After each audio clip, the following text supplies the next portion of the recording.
It's Dark Elves. You sound like Jabba the Hutt.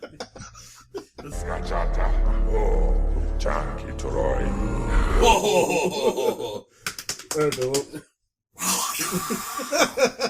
Just God, it sounds like a hooker being strangled. or the lead singer of like Zayo. Fucking immortal. So we'll do our demon voice on 3. So 1, 2, 3. That's pretty good. And we're 8 years old now. Yeah. I hope you can smell that. Brandy's in the background, like getting her fucking holy water ready and shit. She's just tumbling and shaking her head. Why is it August hot in here? I'm about to tie a knot in my shirt. Does this shirt make me look gay? It's August hot because it's fucking August hot outside. It's like it is. It's fucking gross. 9,000 degrees outside because we're in the eye of the fucking hurricane, right? With that being said, I'm your host, Steven the Roast Rosenberg.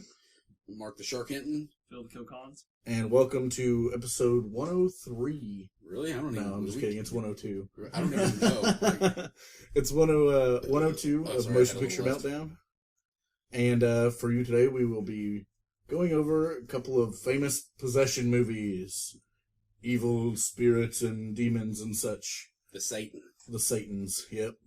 And with that, we're going to start out with probably the most classic of demon possession movies of all time, The Exorcist, from 1973, directed by William Friedkin, written by William Peter Blatty. Friedkin. So many Williams. Yeah, all the Williams. So many Freakins. Friedkin is director of The French Connection, as well as Rules of Engagement. Engagement. And get purity. Yeah. Zoink Scoob. And he did a couple episodes of Twilight Zone, whatnot. Starring, of course, Linda Blair as Regan McNeil. And Ellen Bernstein as her mother. And Max von Sydow as Father Merrin. Father Time. Yeah, That dude just does not age. And you said he was only 44 Yeah. while this was being made. 44? Yeah, He was 44. 44. And he looks 144. The reason, like, if you look, the scene right before he and Father Karras walk into Reagan's room for the exorcism, if you look, it shows like a side profile of him and Karras is on the other side, and you can see the makeup. Like, you can see it, like, end at the bottom of his jawline. And It's you like, can see it. you see where the old because I'm starts. sure it's been edited out digitally now. No, it's still there. Oh, is it? Yeah, even it's on still the there. even on the like extended Yeah, the digitally version you've never remastered seen, director's 12. cut? Yeah. Yeah, it's still there, because I remember seeing that the first time. What the fuck is wrong with his face? No, apparently he was only 44. He was like 8 or 9 years older than the guy who played Father Karras. Yeah. And that was it. Well, he's I believe 72 now or something like that. He's getting up there. Yeah, he is. But I mean, Seriously, he looks easily that old in the film. Oh, yeah, absolutely. I think we're calling him by the wrong name, though. He is Ming I mean, Merciless. I was gonna say we've done a couple of movies. I know we did Flash Gordon. I'm not sure. There was a couple other really shitty ones we did. He was a monster in some movie that we had too, where he was like a background character or something. Yeah. Flash. Movie plot. Basically, this actress and her daughter live in this giant house all by themselves, and the daughter decides to start playing with a Ouija board, which opens herself up as a vessel for Possession. Oh, yeah, I can't remember the demon's name. Pazuzu. Yeah, that's right. Pazuzu, the demon, which goes by Captain Howdy. Captain Howdy, exactly. Yeah. They do millions of medical tests on her because they think that she's just acting out or or something mentally unstable or... Well, that's the scene where they go through and they give the spinal to her and everything. Mm-hmm. That scene literally made people faint in the theaters. Well, it made people throw up and faint in the theater. It's a very uncomfortable scene because of how fucking real it looks. And when they do the neck... just squirting it right into the carotid artery, just shooting blood 4 feet out. Absolutely. Excellent. It was pretty gross. Yeah, and I love when... And then, of course, she gets Father Karras to come, who is like the local priest. And he's a psychiatrist. Right, and he kind of... he's not really ever convinced that she's possessed until the very end. And that at that point, they've called in a exorcist, who is Father Merrin or Max von Sydow, and he comes in to take care of the job. Which kind of fails, but kind of... I mean, the whole it's the world's shittiest exorcism. It really is. absolutely. Like, basically, at the end of the movie, Father Karras gets into a fist fight with a kid possessed by a demon. Yeah, That's how the shit ends. And then launches himself, like, chin first out the window down the stairs. Oh, spoiler alert, by the way. Oh, spoiler alert! You haven't seen a 40-year-old movie. Yeah, we said that during Alien. I think we were like, spoiler alert, from 1979. Yeah. Right. My boss actually went to Washington, D.C., and she visited those stairs.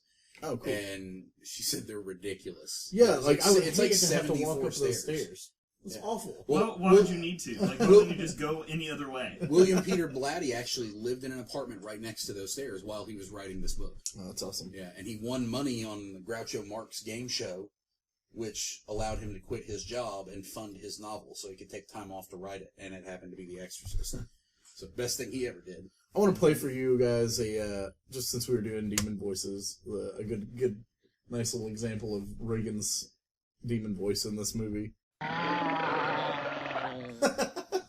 Yeah, and he was like, yeah, she's definitely not possessed. She's definitely making that up.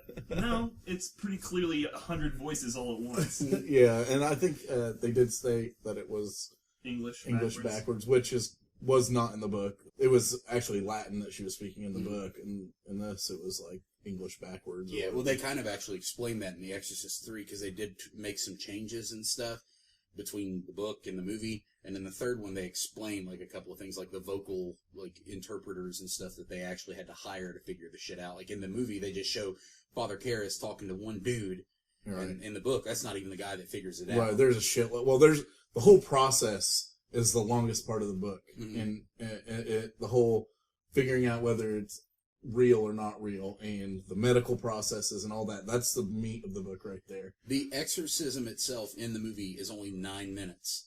Yeah, it's not very long, but it is effective. The whole movie is really good. It's shot really well. It looks fantastic on Blu-ray. Like, I was gonna say, it looks so good in HD. oh yeah, There absolutely. are so few movies that after 40 years can still be amazing, especially horror movies. Yeah. Because I go back now, and I'm sorry, I might get some shit for this, but I go back and watch Halloween now, and it's damn near unwatchable because of how slow it is. See, I disagree. That's my favorite slasher film. It's almost just so favorite slow, horror though. movie. It just takes forever. Now, I watched the new Blu-ray one, the 35th anniversary that just came out. It's way better. There's more scenes in it, and the movie fucking makes sense. Like, chronologically, everything, you see how everything happens. Cool. Well, it'll never make sense that he was just driving around in that car all day. That's a good point. Yeah. Nothing you can do can make that make sense. It's like, I oh, well, just- there was Sam, a missing car. We couldn't find it, and we knew exactly where it was, but we still couldn't find it. One thing that's super surprising and kind of funny about this film is just the crazy amount of swearing that Linda Blair does as a 12-year-old child. Was she So 12 good. in the movie? Yeah, she was like 11 or 12 at the time. And the lady who played her mom, dude, she cussed like Joe Pesci getting her fingers cut off with a steak knife. That's not my fucking car! Well, the swearing was so surprising to Max von Sydow that he literally could not remember his lines during those parts. Yeah, he just fucked up. What? What did that bitch just say? Keep away! The soul is mine! Fuck me! Fuck me! Fuck me! That was just the part where she's just like pounding it by Pounding herself. the cross. Yeah. Yeah. No, that wasn't the cross part. That was just the part when the doctors came over. Yeah. Later on, she grabs a cross and just starts furiously like jamming it in her vagina, and then shoves her mom's head in her vagina. Ooh. All In that bloody scene, and actually, when that happens, whenever Reagan slaps the piss out of her mom, they had her mom, the actress, hooked up to a harness, so when she'd get hit, she'd get yanked across the room, and it actually permanently damaged that woman's back. Yeah, well, Linda And- Blair's back too. Yeah, got from the damaged. harness with the bed bouncing. But it was so bad, like, the scream whenever she gets hit in the face is real. Like, they didn't cut it. The director tortured the people in this movie. Yeah, like how shitty did he feel after this movie? He didn't give a fuck! Most He didn't give a people are fuck! crippled now. Like, at the end, when Father Karras launches down the steps and, the other priest comes up to him and starts reading him his last rites and he's shaking. Right. Like, the director walked up to him and goes, I want this scene to be really good. He's like, can you really show that you care and that you're hurt? And he's like, yeah. He's like, do you trust me? And he goes, what? Do you trust me? He goes, yeah. And then he punched the motherfucker in the face. And then he goes, action.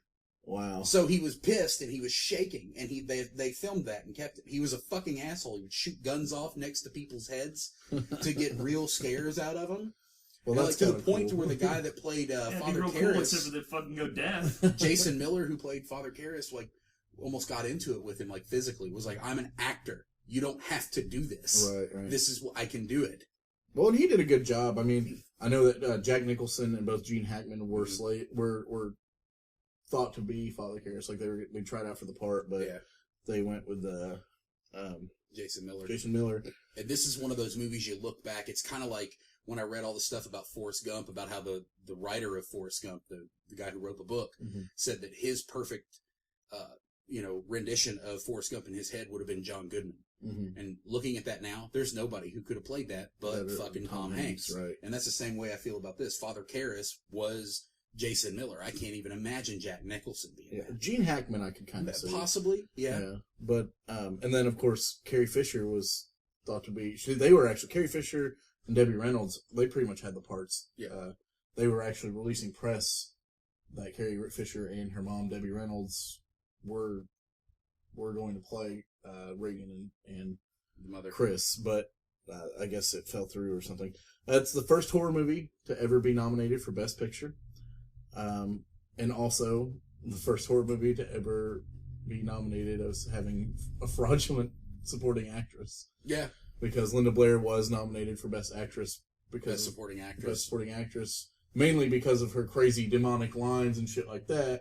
But it was a completely different actress that was doing all the voice. Yeah, Mercedes something. Yeah, but the chick who did the voiceover for the demon voice, she wanted her voice to be as nasty as possible, so she ate raw eggs, smoked shit tons of cigarettes like crazy, and then drank whiskey. And she was an alcoholic, so she had her priest and her AA sponsor on scene at all times during filming. Because she drank. She's like, well, I'm doing this. And it paid off. I mean, it's the scariest fucking thing ever. Oh, yeah. Which is why she sounded like we did at the beginning of this podcast. Right. Well, then, let's introduce ourselves. I'm Damien Karras. And I'm the devil. Now kindly undo these straps. If you're the devil, why not make the straps disappear? That's much too vulgar a display of power, Karras. Where's Reagan? In here. With us. Anytime a child says, in here with us, leave. And that was a woman's voice. Yeah. Straight up sounds like fucking Uncle Ned from the goddamn South Park. Ew. Of course, I believe it goes without saying that the puke is pea soup. Yeah, very everybody thick knows that. Pea soup. Or baby shit. And pea soup, and another cool fact about that, the scene where Father Karras gets squirted in the face by the pea soup, right. That wasn't supposed to happen. It was supposed to hit him in the chest. There was a malfunction. Oh, God. And Max von Sydow was just pissed. Yeah. Well, I mean, he's got makeup all over his face. It's no, Max von Sydow didn't care. It was Jason Miller. Oh, I was talking about the one when he hits on his glasses and he takes the glasses off. He played it off. Jason Miller, you can see it in his face. Like, they kept it. When that bitch puked in his face, he was just like, I got pea soup on my face. Yeah.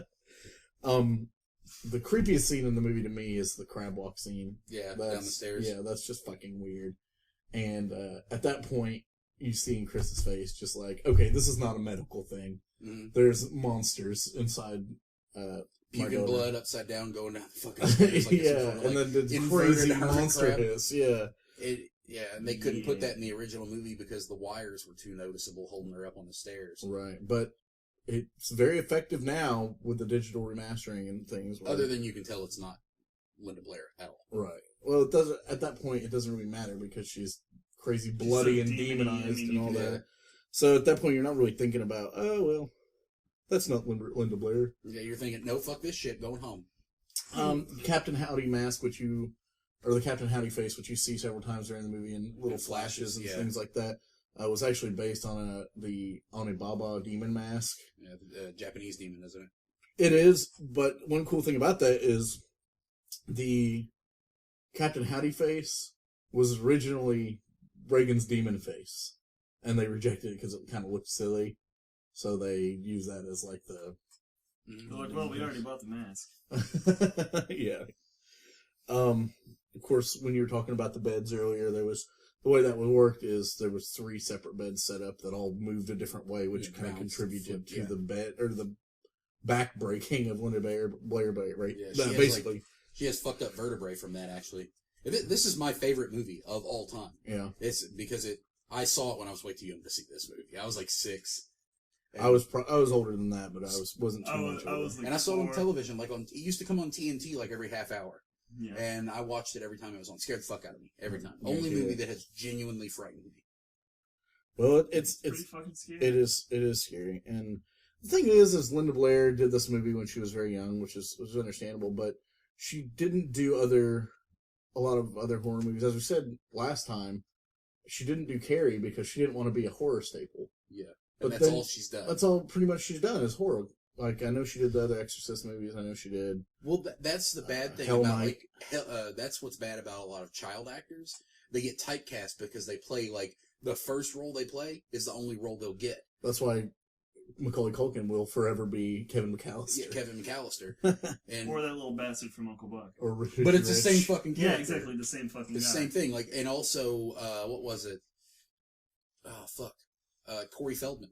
Same goddamn thing. Yeah. The thing that I thought was kind of, like, watching it again now and, like, trying to analyze it for the podcast, it just seemed like there was an awful lot of Mayer syndrome going on. Like, it didn't matter what happened, everyone was kept just being like, maybe she's just crazy. Well, it was like, mostly doctors, and that's kind of believable because the doctors are just... They have to rule out everything. They want to make money. Right, I understand that, but she was like, no, it wasn't her. I was sitting on the bed with her, and the whole fucking bed was just flopping around like a fish. It's like, yeah, okay, maybe it's not her. Maybe she didn't somehow make the bed flop around simply because she's crazy. Right. What about the part where the hypnotist comes in and hypnotizes her, and then she just starts making like weird demon noises, just going bah, and everybody starts almost gagging and puking because of the smell, because it was supposed to smell like sulfur. Right. And then she grabs the hypnotist by the dick and picks him up and then slams him on the ground. Oh no, that was just a... it's just a string. And he starts, you've seen it before, 90-pound woman, her baby gets trapped under the wheel of a truck.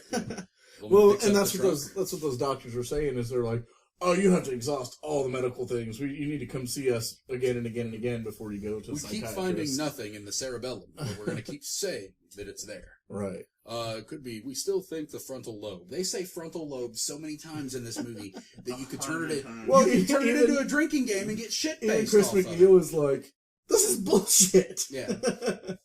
She's like, 88 doctors, and all you can give me is bullshit. Yeah. And at that point, finally one of the doctors steps up. Tried an exorcism? Might be possession. I didn't say that, though. And the way he puts it, he was like, well, some people think they're possessed, and then... you call the witch doctor, and then, sometimes bam, it makes the demon go out, because they believed in it. Right. Instead of just, maybe the bitch was possessed. Possibly. Yeah. And people freaked the fuck out about this movie, too. Like, the famous evangelist Billy Graham. And fuck him, yeah. He goat ass. Yeah, he thought that the reels were possessed.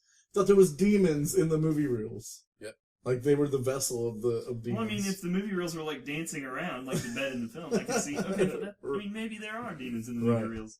And Linda Blair had private bodyguards, like, follow around for, I think, 6 months because she was receiving death threats from Christian extremists. Well, that's pretty good. Yeah. I'm Christian, but I'll kill you for being in a movie.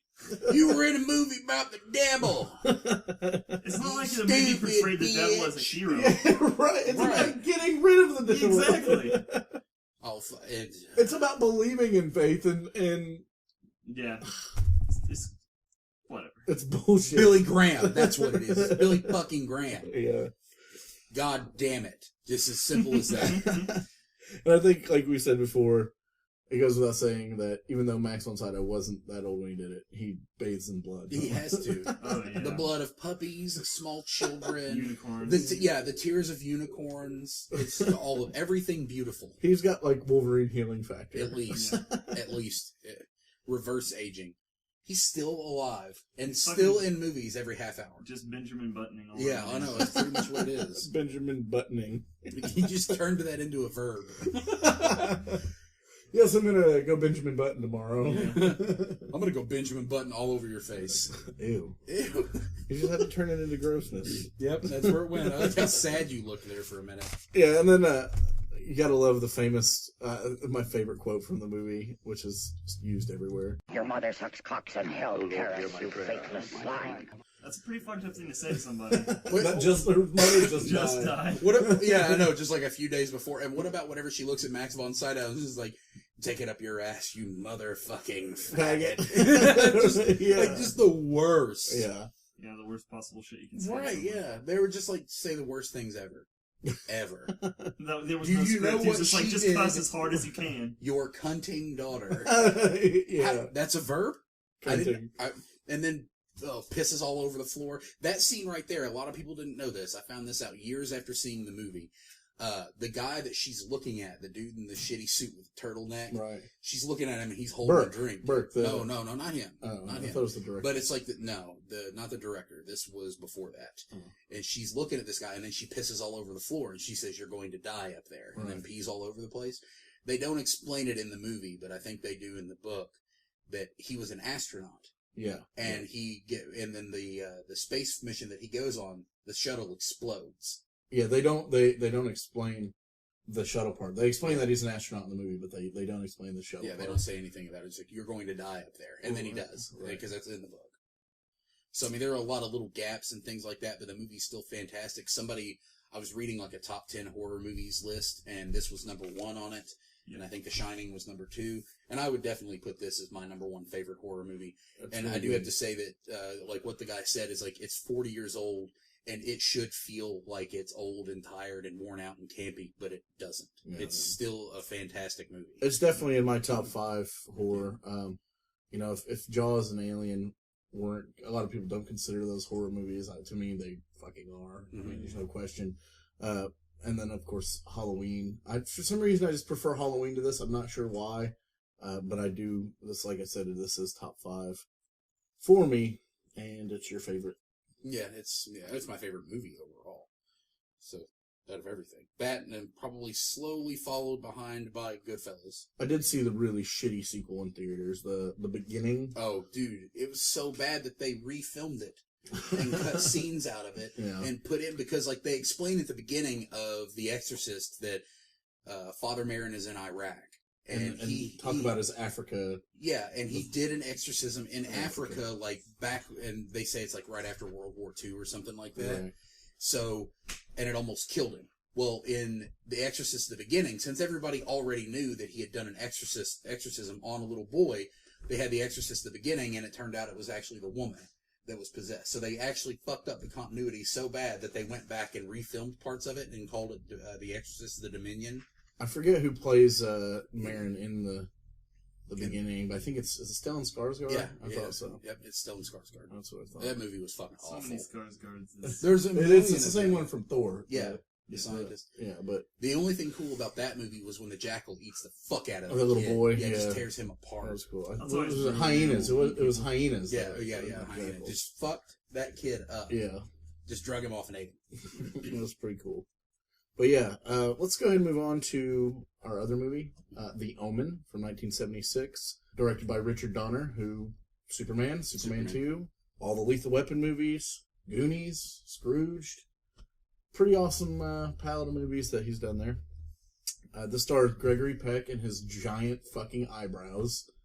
And Yeah, his eyebrows His actually eyebrows got their actually own got separate checks. billing. Yeah. they definitely Right, did. yeah. I'm sorry, if you want my eyebrows in here, you're going to have to pay me 2 more times. Yeah. One for each eyebrow. And my eyebrows get their own trailer. Well, And actually, we both have agents, so you have to pay for those. well, he got fucking paid for this movie. He actually took a pay cut for the movie, which was back then $250,000 is what he got for the movie. But he also signed a contract where he got 10% of the gross. Of what it made, yeah. So That's what John Carpenter did with the Halloween. He didn't take payment he for just making took a percentage. Halloween. Yeah, he took a percentage of what it grossed. Right. So Gregory Peck ended up getting this one. I think grossed out at $2,800,000, and he got 10% of that, which is $208,000. Right. Yeah. A lot of money. So he doubled his money. Right. So I mean that's pretty good. That's pretty good pay, especially for almost 40 years ago, because this was 1976. Right. And it's also starring Lee Remain, who plays the mother, and then Harvey Stevens plays Creepy Damien, whose original name was supposed to be Domlin. Domlin. Philip's face when he said Tomlin. Yeah, I mean, just think about the name Damien, though. Like, his first name, Damien, that sounds pretty creepy. Yeah. You know? I mean, there's a Damien in The Exorcist. It's close to demon. Yeah, and then the last name is Thorn. That is the most metal fucking... Damien Thorn. Damien Thorn. Yeah. I love whenever he's on the phone. This is Thorn. Yeah. Every time he's like, yeah, I'll fucking... The dog in Lost Boys, Thorn.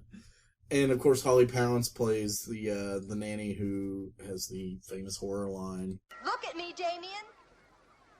It's all for you.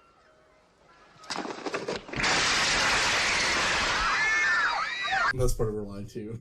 The crashing window. The swing through the roof, crashing through the window. This movie is boring as Expertly fuck. delivered. It is. It's boring. You said you had trouble getting through it, right? Well, Yeah, well, I mean, I watched it. I tried to watch it twice earlier in the week, and then I watched it today, finally got all the way through it. One thing that I noticed that was wearing me out, and then I re-downloaded the movie, and it was like this again, a completely separate file. Completely another torrent. Fucking... Every part of this movie is like the quietest thing ever until it gets to the scary part, and then it's like 1,000 decibels. Oh yeah, because they The dogs, decide. yeah, just because they decide to obnoxious. play the most loud, like opera chanting music at Well, I the mean- time. Plus, all the special effects are super loud. And the screaming and everything. But At the same it's time. also that they just clearly mixed it that way. Yeah. Because I would turn it up because I couldn't hear a fucking thing that they were saying, and as soon as I got the volume where I wanted it, it would be 100,000 decibels breaking my eardrums. I'm like, shit, well, I gotta turn it back down, and then I can't hear a fucking thing that's going on. Yeah, like Turn the fucking subtitles on. That's what I had to do. the graveyard scene was just obnoxious. Like the dogs, the the Rottweilers. Rottweilers were just barking, and the crazy fucking music going on in the And background. the dogs barking at the end of that scene lasted like 45 seconds. It's like, okay, the dogs are fucking barking. At the gate when they're Yeah. running away. Yeah, it's Jesus Christ. it's fucked up. Superstar.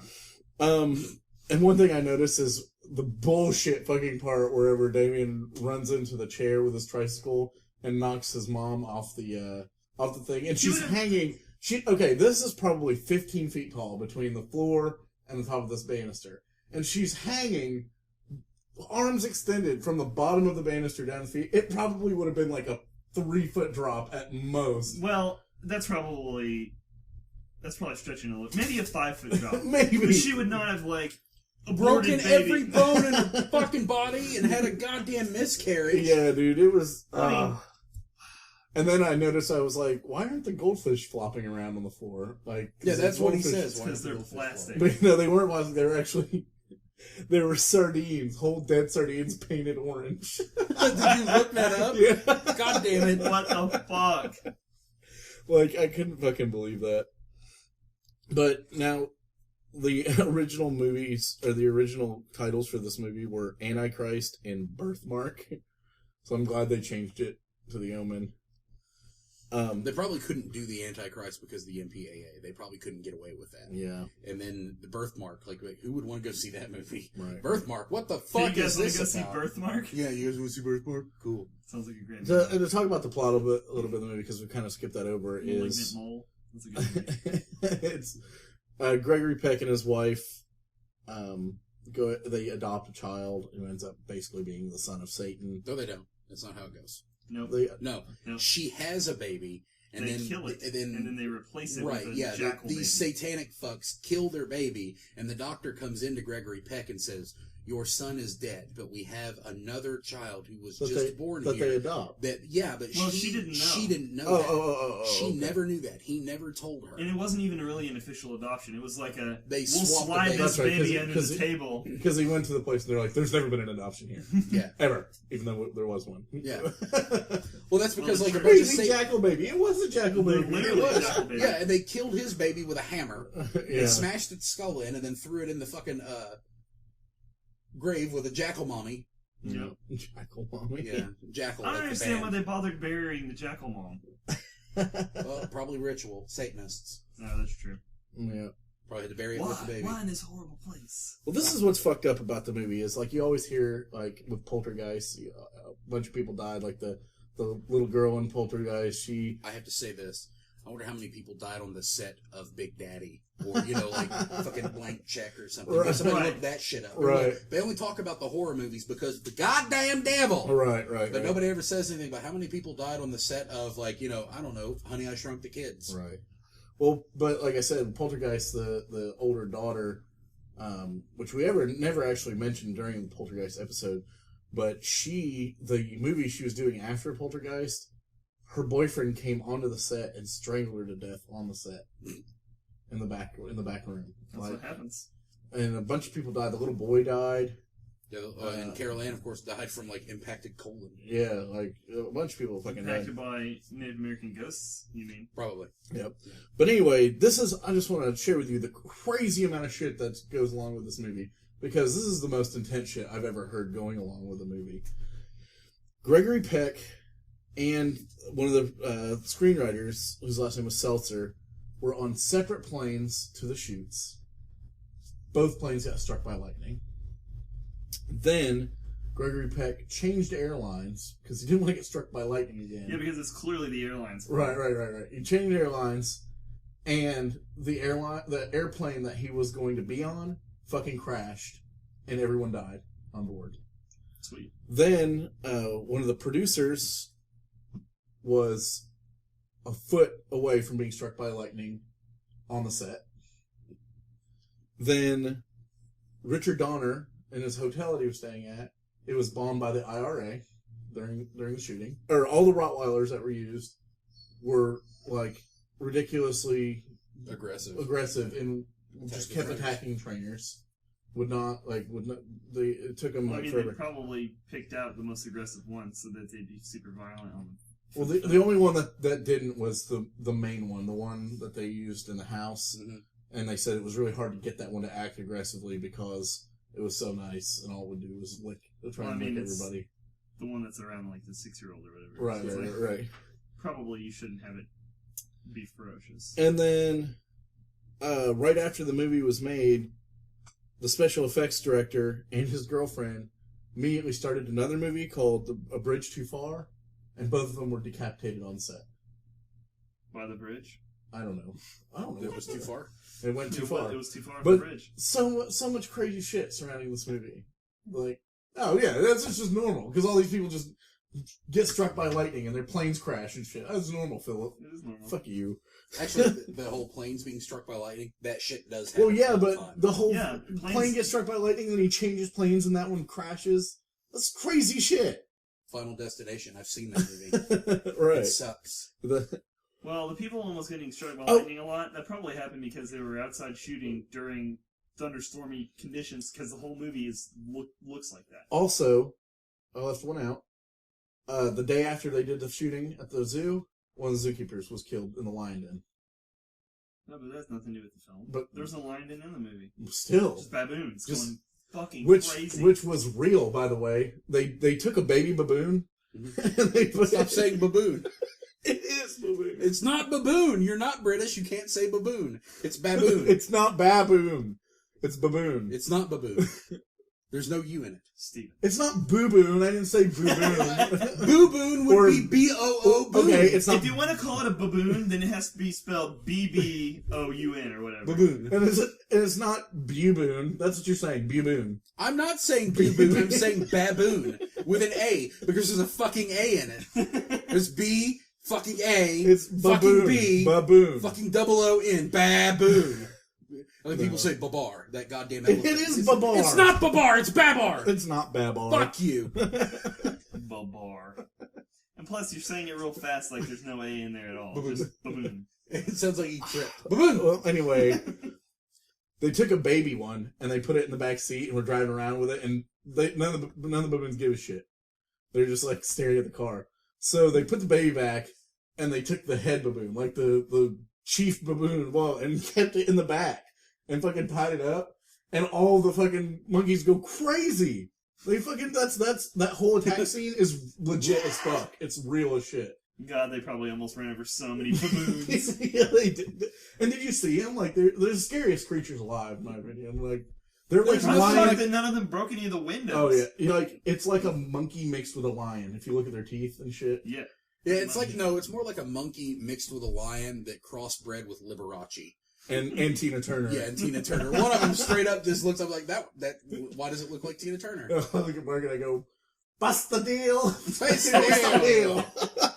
God damn it! Oh, it's like if Pam Grier and Tina Turner had a kid. Why is it always when people are just people that couldn't possibly have children together having children together? Oh, what are you saying, Philip? 2 women can't have a child? Is that what you're I'm saying? saying they couldn't have a biological child. I'm telling everyone. Yep. All right. But Phil's the worst. Baboon. Baboon. For the part of I can't remember Thorne's first name, the dad. Robert Thorne. Originally Charlton Heston tried out for the part. Heston. Heston. Baboon Heston? Yes. That is my new porn name. Baboon Heston. Nasty. Roy Scheider. And Dick Van Dick Dyke. Van Dyke. I could I'll never try see that. Dick Van Dyke being serious ever. No. Fuck. Or Roy Scheider. There's no way. Once again, Gregory Peck. Yeah. That's it. And at the time, I think Gregory Peck was like just the biggest actor in the world. well, he was huge, but the whole reason that he took the part was because he thought that he would do a great job being that tormented father type, because his son just committed suicide in 1975, the year before, and he wasn't there. He wasn't around whenever it happened, and he felt like that it was kind of his fault, and so that's why he accepted the role, because he thought that he I think could wasn't portray. Gregory Peck in another horror movie called The Changeling too? I believe so. I'm not positive, but That movie's he's most boring as notable fuck. for To Kill a Mockingbird. Yeah. And He won an Oscar for that, didn't he? I believe so. And then I remember him from Moby Dick. Yeah, of course. And I believe, was he in Orca or was that Richard Harris? It was not Gregory Peck in Orca. I think it was Richard I Harris. think it was Richard Harris. Yeah. Yes, I think you're right. Richard Harris is old and dead. The reason we're talking about all the movies that Gregory Peck is in is because this movie is boring as fuck.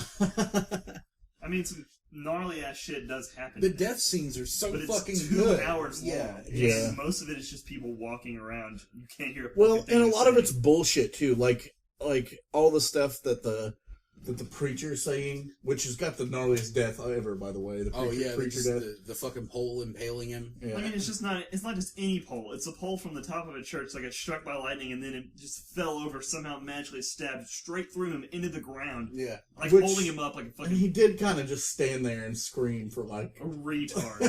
I think yeah, it was straight Austin Powers. They explained it in the movie that he was also one of the sons of Satan. Right. And he ended up, Yeah. he locked himself in his room and put Bible pages on the wall and became a preacher to help protect himself. Right. And when he started intervening, the devil goes, "We're not going to have this." So, I mean, he knew at that point that he was going to die, so I guess he just kind of took it. And And it's the same in the remake. Like, the remake is almost scene for scene the same movie. It's just somehow even worse. Because Julia Stiles.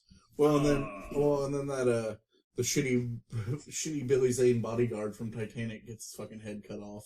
Yeah. The scientist from Teenage Mutant Ninja Turtles Yeah. 2. Better role. Yeah, I was gonna say. Much I better remember him role. as a scientist that does all the ooze. He's Yeah. the asshole from Titanic Yeah, that I know. handcuffs Leo DiCaprio. Yeah, but that movie has no Ninja Turtles in it. or does it?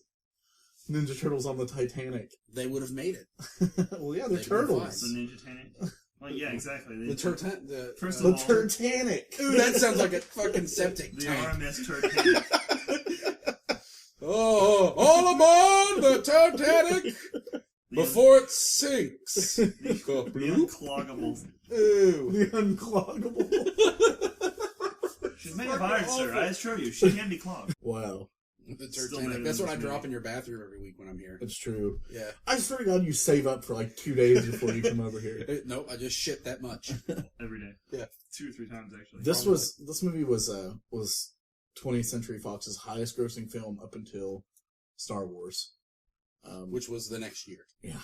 So, yeah. But it was still higher than everything before it. Yeah. So, which is kind of a big deal. Now, what I don't understand is I have the books, the Omen books, all 3 of them. And I don't know if they were books before they were movies. I haven't looked. I just went, oh, cool, the Omen, and bought it because it was like 49-cent paperback at Peddler's Mall.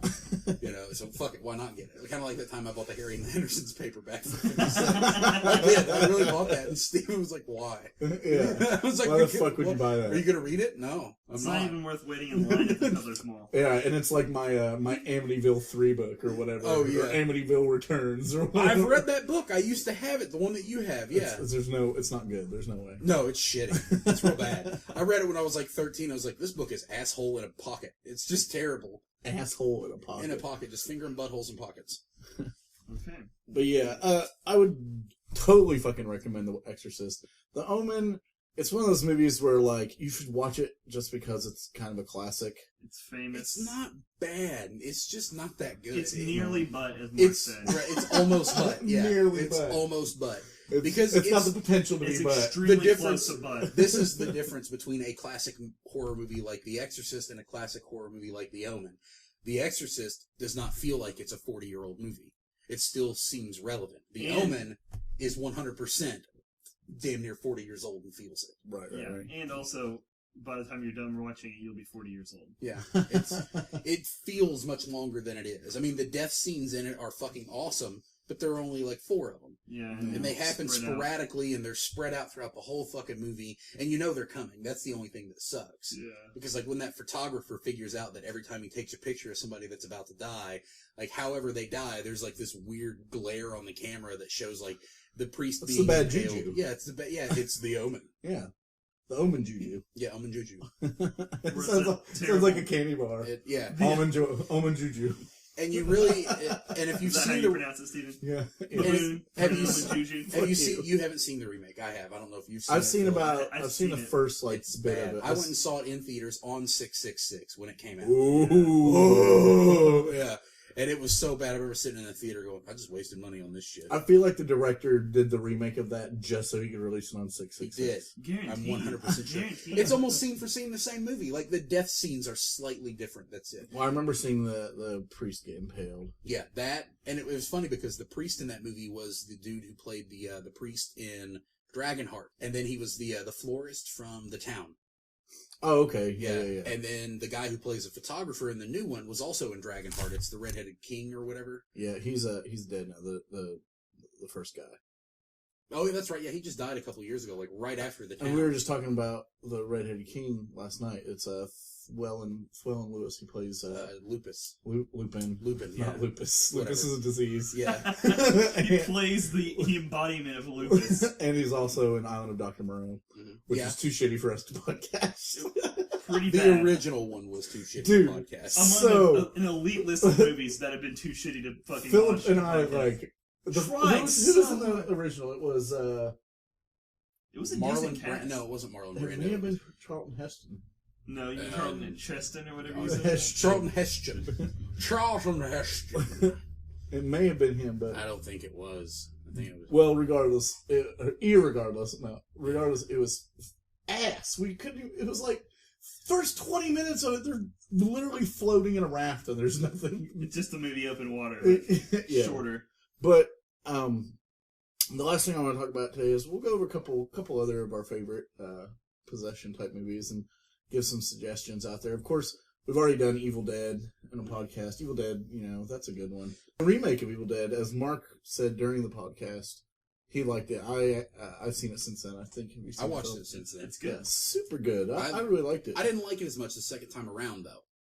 Like, I watched it in theaters and I loved it, and then I borrowed it from you a couple of weeks ago and watched it and was not as impressed. I think maybe, like, if I wait another couple years before I watch it again, I'll probably love it again, but... I think my favorite part about it is the lack of CGI effects. It's there's all, a lot of really good effects it's in it. all real special effects. There's no CGI effects. I love the end of it because it's a Slayer music video. Oh yeah. Just raining blood. Oh, and I love how they fucking do the blood rain too. Yeah, it's Like, awesome. Probably another really good possession movie to watch is The Exorcist 3. Skip The Exorcist 2 because it is considered one of the worst movies ever, even though pretty much the entire cast returns, and also new people such as James Earl Jones come into it. So what does the demon just possess Linda Blair again? Yeah, and it's goddamn awful, You know and what they is- call it by name throughout the whole. And they do that in the book too. They call it Pazuzu in the book all the Right. time, but in the second one they call him Pazuzu, but they always like overemphasize it, like Pazuzu. So who's the priest in the second one? Max von Sydow is in it in flashbacks, but I can't remember who the priest is now. It's been so long since I've never even watched the whole movie. Dude. Terrible. But The Exorcist 3 is actually the sequel. William Peter Blatty wrote another book Legion. called Legion, and it is super good. If you ever get a chance to read that book, it's out of print. It's hard to find. I found it at a fucking flea market when I was like 14 years old and read it, and it was really good. It has Brad Dourif in it. Jason Miller is in it again. George C. Scott. How's Jason Miller in it? They explain it. You need to watch it. Oh, okay. Yeah, you need to watch it. Does he live through the end of the first one? You need to watch it. Oh, okay. Yeah. All right. So you're not going to spoil it for me? I'm trying not to. Okay. I'll spoil it for these fucks listening, but I won't spoil it for you. Okay. But also, watch The Omen 3 with Sam Neill. No, don't do it. Don't watch any of the other Omen movies. Dude, any Don't of watch anything that. with The Sam Neill. third one is So like gross. just terrible. He's a fucking politician. He's like a goddamn senator or some shit. It's fucking stupid. Well, that's kind of what he said was going to happen in the first one. Yeah, when the Jews returned to Zion, blah, blah, blah. Well, all that was bullshit, and that was made up for the movie. Like, none of that shit was in the Bible. No, none of that is in the Bible. But what he said after that was really cool. He will not allow the child to be born. He will kill it while it slumbers in the womb. What in God's name are you talking about? Your son, Mr. Thorne. The son of the devil. He will kill the unborn child. Then he will kill your wife. And when he is certain to inherit all that is yours, then, Mr. Thorne, he will kill you. That's enough. And with your wealth and power, he will establish his counterfeit kingdom here on Earth, receiving his power directly from Satan. So they kind of allude to him as going to be a big, powerful. They say it in the movie. They flat out say it at one point. Like, that priest says it. He was like, no, that was the remake where the priest actually explains it. You're a politician. He goes, making, armies on both sides. He goes, this would be the sea of politics. Right. And, like, they explain it to make it fit perfectly where somebody would go, well, that just makes the most perfect sense ever. Well, son of a bitch, this goddamn son of a bitch must be the devil's baby. I gotta kill it. Must be. One possession movie that I've watched recently that I actually didn't hate was The Possession with the Jew demon. Did you see that with one? Gary Oldman? No, not that one. That was shit. That was shitty. It was called The Possession. It had the dude who played the Winchester's dad in it. Oh, okay. And yeah, he played the comedian in Watchmen. Yeah, and there was a jukebox, and his daughter gets this... The jukebox. The Yeah. jukebox. But it's like, his daughter gets this little box, and she opens it up, and there's fucking, like, demon vessels inside of it. And, like, all these moths are flocking. Have you seen that? No, I want to say, it sounds really familiar, It just came out in the last couple years, and it's not terrible. The Last Exorcism wasn't too bad. And What about The Last Exorcism 2? Yeah, fuck that No, movie. it's not happening. I'm not watching it. I watched that movie. Don't watch The Devil Inside unless you actually want to take a movie and shove it into your asshole. It's terrible. It's Why a piece would of you shit. do that from watching it? Like, Yeah. why you must do that? Why would a nanny stare at a dog and then hang herself? Oh, this dog's telling me to hang myself and jump off a roof. It was Bang. the same Omen. thing as whenever we watched Wicker Man, and I immediately ejected the disc from the DVD player, put it back in its case, and flung it against the wall as far as I could. Why would you put it back into the case to do that? Because I just wanted to I see did that something with great. Borderline Cult, and it sat under Philip's couch for about a year and a half. God damn. Yeah, and I forgot about it, and then we found it when we were moving the couch. Yeah. But yeah, Possessed. but I didn't like love The Possession, but it was good. I didn't feel like I wasted an hour and a half, Like some There are a other- lot of good possession movies. The only bad thing is like every time one comes out, they always say it's as good as The Exorcist. Yeah, it's like, And then it's immediately the I go, newest no, it Exorcist. isn't. Yeah. They said that about The Conjuring. It is the new Exorcist. No. You know it's not.